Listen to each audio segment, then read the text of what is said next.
આમાંથી ઘણા વડીલ થઈ ગયા હોય અને ઘણા દિવસથી મનમાં ઈચ્છા હોય કે વ્રજમાં જવું છે ને જવાતું નથી, શરીર ચાલતું નથી. હરિદ્વાર જવું છે પણ હરિદ્વાર જવાતું નથી. બદ્રીનાથ જવું છે પણ બદ્રીનાથ જવાતું નથી જવાતું ને. તો હવે અવસર છે, આ ભાગવતજીની પરિક્રમા કરશો ને તો ભારતના સમસ્ત તીર્થોની પરિક્રમા થઈ જશે. એવું ભાગવતના મહાત્મ્યમાં કહેવાય. સમસ્ત તીર્થો આવીને ત્યાં વસે છે. અને એમ પણ તાંબાના લોટામાં પુરાઈને બીજા કોઈ આપણને ગંગાજીમાં લઈ જાય એના કરતા જાતે જઈને ના લઈ લઈએ. તકલીફ માણસને શું થાય, ગયા પછી બીજા તાંબાના લોટામાં વિસર્જન કરવા એને લઈ જાય. તો એમ જવા કરતા આપણા સંકલ્પ સાથે આનંદ કરતા કરતા તીર્થોના સ્નાન ન કરીએ. અને સમસ્ત તીર્થો ભાગવતજીમાં વસે છે. સમસ્ત 33 કોટી દેવતાઓ ને સમસ્ત અવતારો ભાગવતજીમાં છે. આ એક એવું મંદિર છે અત્યારે 7 દિવસ કે અહીંયા સમસ્ત અવતારો વિરાજમાન છે, સમસ્ત દેવતાઓ વિરાજમાન છે. ભાગવતની એક એક ક્ષણ અને એમાં બેસેલા જીવના આ સમસ્ત શ્રવણ કરવાનું કર્મ પરમાત્મા એક એક ઘડીને લખે છે.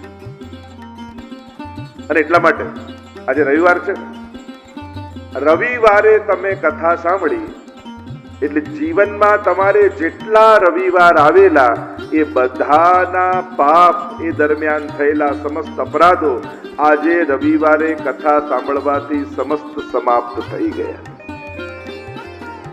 એ રીતે સોમવાર, મંગળવાર પણ જે વાર ચૂક્યા એ તમારી જવાબદારીઓ. આપણે ત્યાં તો કહેવાય 7 દિવસમાં 7 દિવસ શ્રવણ કર્યું એટલે જીવનમાં 7 વારોના પાપ કપાયા. એવા મહાત્મ્યની કથા કહેવાય છે. ભાગવત એવું મહાત્મ્ય છે. શ્લોકાર્ધમ શ્લોકપાદંબા, કહ્યું કે આખી કથા નહીં તો અડધી નહીં તો અડધો શ્લોક જે કંઈ પણ સાંભળ્યું. ઘણા કે અમને સમજાય નહીં એટલે અમે આવીને શું કરીએ? અરે આવશો તો સમજાશે. આ ભાગવત એ સંશયમાંથી સમાધાન સુધીની યાત્રા. સંશય લઈને શરૂઆત થાય અને સમાધાનમાં પૂર્ણ વિરામ થાય. ભગવાન એ પ્રશ્નાર્થનું નામ નથી, ભગવાન એ પૂર્ણ વિરામનું નામ છે. ભગવાન એ શંકાનું નામ નથી, ભગવાન એ જીવનમાં જાગેલા બધા પ્રશ્નોના સમાધાનનું નામ છે. ભગવાન જીવનનું સમાધાન બને, શંકા નહીં. અને ગમે તેટલું માણસ ભણ્યો હોય, ગણ્યો હોય, પણ એના જીવનમાં શાંતિ તો ભગવાનના શરણે આવીને જ થાય. આપણે નાના હોઈએ તો આપણને જુદા જુદા શીખવાડે, જો આમ બોલવું, આમ નહીં બોલવું, આમ ચાલવું, આમ નહીં ચાલવું, આ જોવાય, આ ન જોવાય. કોઈ એમ શીખવાડે છે કે બેટા સુખ ઈચ્છવું અને દુઃખ નહીં ઈચ્છવું? ક્યારે કોઈને શીખવાડવામાં આવે કે બેટા શાંતિ અને સુખ ચાહવાનું અને અશાંતિ અને દુઃખ નહીં ચાહવાનું? કોઈ નથી શીખવાડતું. છતાંય આપણે ઈચ્છીએ છીએ, ચાહીએ છીએ. તો આપણે શાંતિ રૂપે પરમાત્માને ઈચ્છીએ છીએ, આપણે સુખ રૂપે પરમાત્માને ઈચ્છીએ છીએ. કારણ કે એ તો પરમાત્માનું સ્વરૂપ છે. જ્યાં પૂર્ણ શાંતિ હોય, જ્યાં શાશ્વત શાંતિ હોય, પરમાત્મા છે. તમેવ શરણમ ગચ્છ સર્વભાવેન ભારત તત્પ્રસાદાત પરામ શાંતિ. એ પરમ શાંતિ ત્યાં જઈને મળે છે. અને એમ પણ દિવસમાં બધા કામ કરતા હોઈએ પણ અડધો કલાક ઠાકોરજીની સન્મુખ બેસી એવો શાંતિ અને આનંદનો અનુભવ થાય. આજ તો પરમાત્માનું સ્વરૂપ છે, આજ તો આપણી ઈચ્છા છે, આજ તો આપણે ચાહીએ છીએ. ભાગવત કથા જેવો દિવ્ય પ્રસંગ વડોદરાના આંગણે આવ્યો છે. આપણે બધા જ મદભાગી થયા છીએ. શ્રીનાથજી બાબાએ વિશેષ કૃપા કરી છે અને ભાગવતજીનું સ્વરૂપ ધારણ કરી આ પરિવારને મનોરથી કરી. કારણ કે કથા તો કોઈ એક પરિવાર ભાગ્યશાળી બનીને કરાવે, પણ કથા હોય છે તો બધા માટે. અહીંયા બેસેલો દરેક વૈષ્ણવ એ રીતે જ બેસે જાણે કથાના મનોરથી એ જ છે. દરેક એ રીતે જ બેસવું.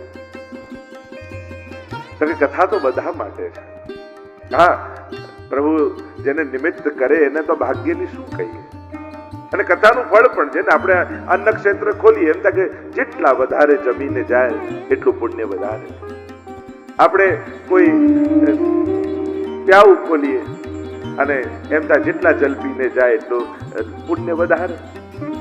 એમ જ કથામાં પણ એમ હોય, એમ થાય જેટલા સાંભળીને જાય એટલું પુણ્ય વધારે. અને અમારા તો જો ને મનોરથીઓએ કેટલી સુંદર સગવડતા આ બધા માટે કરી છે. દરેક એરિયાઓમાંથી વિવિધ બસો ગોઠવી અને બધાને સુગમતા કરી આપી કે ચાલો બધા કથાનો લાભ લે. છે આજ શ્રીનાથજી બાબા. હવે આવી સુવિધા જે અત્યારે તમે અહીંયા બેઠા છો એવું નાથદ્વારામાં તો કોઈ તમને આપે? કે આમ નિજ મંદિરમાં દરવાજા ખુલ્યા હોય, સામે સોફો હોય, ઉપર પંખો ચાલતો હોય, તમે શાંતિથી બેઠા બેઠા દર્શન કરો, આવું થાય? તો શ્રીનાથજીને એમ થાય ને કે લાવ ને હું વડોદરા જાઉં અને શ્રીનાથજીમાં જે ક્ષણવાર ઝાંખી થઈને પણ સંતોષ માને છે એને વાણી રૂપે વાંગમય રૂપ ધારણ કરી 7 દિવસ એની જોડે રહો, એને ત્યાં મુકામ કરું. અને આ દિવ્ય ક્ષણો, કારણ કે એમ કહેવાય છે કે ભાગવત કથા એ કેવલ જીવના મનોરથથી નથી થતું, એ ભગવાનના મનોરથથી થાય છે. પ્રભુ જ્યારે ઈચ્છે ભાગ્યોદયેન બહુજન્મ સમર્જિતેન સત્સંગમં ચ લભતે પુરુષો યદા વૈ. એમ કહ્યું મહાત્મ્યમાં ભાગ્યનો ઉદય થાય. ઘણી વાર લોકો જુદી જુદી રીતે જ્યોતિષને બતાવે કે મારો ભાગ્યોદય ક્યારે. મને તો બતાવે તો હું તો એમ જ કહું કે જ્યારે કથાની કંકોત્રી છપાય, માનજો આજે તમારો ભાગ્યોદય થઈ ગયો. કારણ કે આજે ભગવાને તમારા ભાગ્યમાં કથા લખી. જો ઘણીવાર કંકોત્રી તો ઘણાને મળે ન મળે, પણ કેવળ કંકોત્રીથી કથામાં ના હોવાય, જન્મોત્રીમાં લખ્યું હોય તો જ કથામાં આવી શકાય. આ તો ભગવાન ક્યાંક ભાગ્યમાં લખે તો કથામાં જવાય. તમે જીવનમાં અનેક નિર્ણય લીધા હશે, અનેક નિર્ણયો, બહુ મહત્વના નિર્ણયો લીધા હશે. ઘણી વાર સારા નિર્ણયો લીધા હશે, ઘણી વાર ખોટા નિર્ણય લીધા હશે, પણ તમે સર્વોત્તમ નિર્ણય લીધો ક્યારે કહેવાય?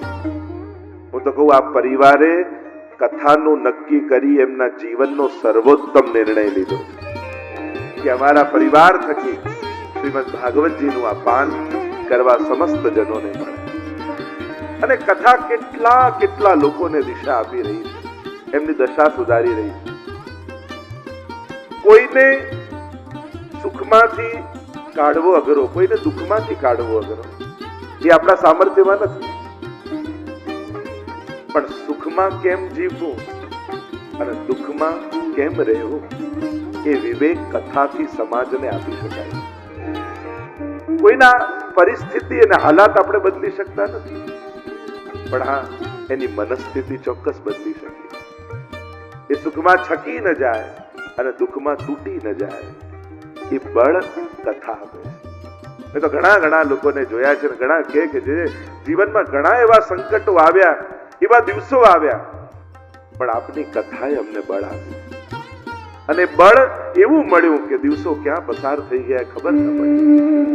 તો ઘણીવાર વસ્તુ આપવાથી જ સુખ આવે એમ નથી હોતું, સારી સમજણ આપવાથી પણ જીવન સુખી થઈ શકે. એક કન્યા પરણીને આવીને પતિને કહ્યું કે તમે મને સુખી કરશો. પતિએ કહ્યું તને સારામાં સારી કાર લાવી આપીશ, સારામાં સારું ઘર બાંધી આપીશ, સારામાં સારા દાગીના લઈ આપીશ, સારામાં સારા કપડા લાવી આપીશ, પણ સુખી થતા તને ન આવડ્યું ને તો બીજું કોઈ સુખી કરી શકવાનું નથી.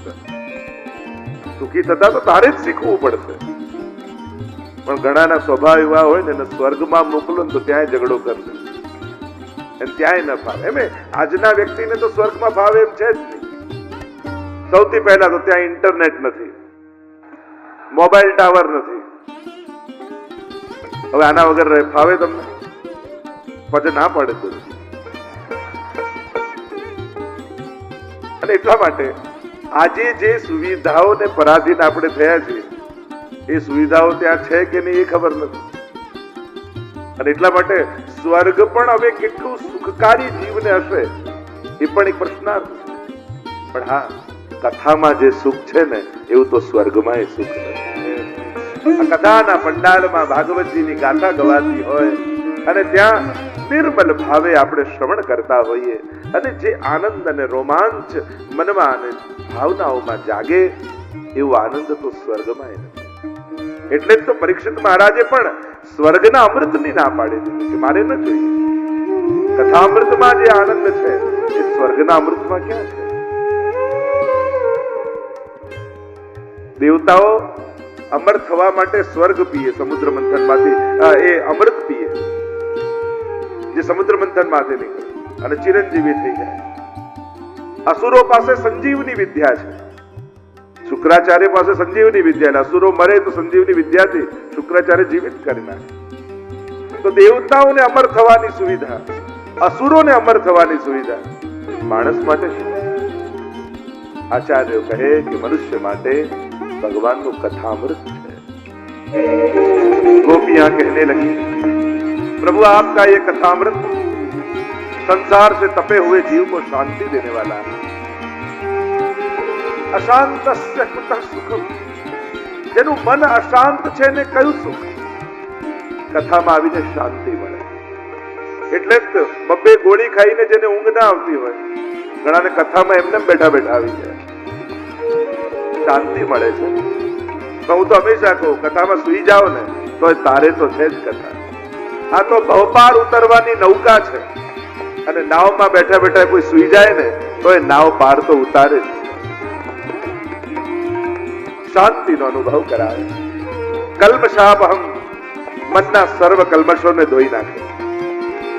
કેટલા કલ્મશો લઈને જીવીએ છીએ. શરીરના મેલ કાઢવાના કેટલા સાબુઓ મળે, પણ મનનું મેલ દૂર કરવાનો કયો સાબુ? તો કે આ ભગવાનની કથા. તમારે કાંઈ નહીં કરવાનું, તમારે બેઠા રહેવાનું, પણ આ શબ્દોના સાબુથી મન ધોવાતું જાય, મન પવિત્ર થતું જાય. અને મન પવિત્ર થવું એ પણ બહુ મોટી સિદ્ધિ છે. શાસ્ત્રોમાં મનની વિશુદ્ધતાને બહુ મોટી સિદ્ધિ કહી છે. આ નાની વાત નથી. મોટા મોટા તપસ્વીઓના પણ મન મલિન હોય છે, વિશુદ્ધ નથી બની શકતું, બહુ કઠિન છે. મન પવિત્ર થવું એ પરમ સિદ્ધિ છે અને સિદ્ધિ ભાગવતજીથી મળે છે. કલ્મષાપ શ્રીમદાતતમ, એવી ભગવાનની આ કથામૃત. અને આપણે 7 દિવસ સુધી આ કથામૃતને પીવાના છે અને ચિરંજીવી થઈ જઈશું. અહીંયા સમય વેડફીશું નહીં, વાપરીશું નહીં, આપણી એક એક ક્ષણને વાવીશું. વેડફેલું ને વાપરેલું સમાપ્ત થઈ જાય, પણ વાવેલું તો ઉગી નીકળે. યોગ્ય સમય આવે ને વરસાદ પડે, કેવી લીલોતરી બધે છવાઈ જાય. આપણને લાગે અહીંયા કોણ વાવા ગયું હતું? ત્યારે બીજ પડ્યા હતા, બસ અનુકૂળ વાતાવરણ મળ્યું ને ફણગા ફૂટી ગયા.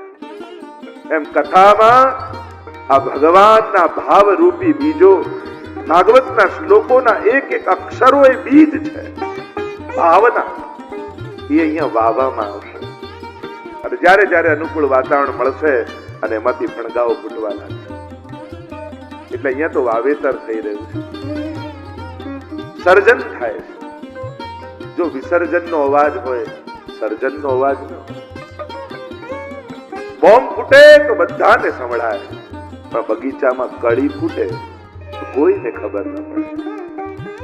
એમ દુર્ગુણો અવાજ કરે, પાપ અવાજ કરે, પણ સદવિચારો અને પુણ્યો કળીની જેમ ફૂટતા હોય. કેટલાના મનમાં ભાગવત કથાઓ સાંભળી આ સદવિચારોની કળીઓ ખીલતી હોય છે. અને તુરંત સત્કર્મ ત્યાં જ થઈ જાય જરૂરી નથી. એ તો પછી જીવનભર સત્કર્મો કરતો રહે, કારણ કે એને વિચારોમાં સદવિચારોનું વાવેતર થઈ ગયું. અને એટલા માટે ઘણીવાર એનાલિસિસ કરવામાં નથી આવતું, કાઢવામાં નથી આવતું, કારણ કે તુરંત રિઝલ્ટ કદાચ ન દેખાય, પણ માણસની અંદર જ્યારે વવાઈ ગયું પુણ્ય, આ સદવિચારો વવાયા, ત્યારે એના જીવનની દિશા બદલાય.